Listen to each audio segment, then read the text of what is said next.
মতলব উত্তর উপজেলার গজরা ইউনিয়নে যুবদলের উদ্যোগে কর্মী সমাবেশ অনুষ্ঠিত হয়েছে। শুক্রবার বিকেলে গজরার ৬ নম্বর ওয়ার্ড যুবদলের আয়োজনে পূর্ব রায়ের দিয়া স্কুল মাঠে এই সমাবেশ অনুষ্ঠিত হয়। বিস্তারিত থাকছে ডেস্ক রিপোর্টে। গজরা ইউনিয়ন যুবদলের সভাপতি মোহাম্মদ নিয়ামতুল্লাহ খোকনের সভাপতিত্বে এবং সাধারণ সম্পাদক ইঞ্জিনিয়ার শফিকুল ইসলামের সঞ্চালনায় প্রধান অতিথি হিসেবে বক্তব্য রাখেন গজরা ইউনিয়ন বিএনপির সাধারণ সম্পাদক মোহাম্মদ শাহ আলম মোল্লা।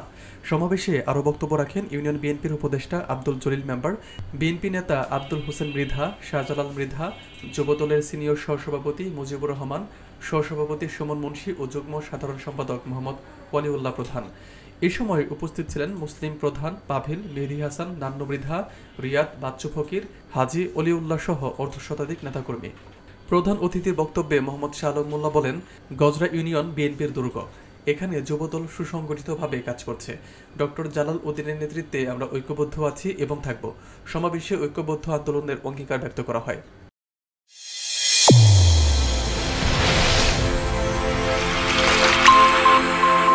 চ্যানেল A1 হৃদয় রেসপন্স।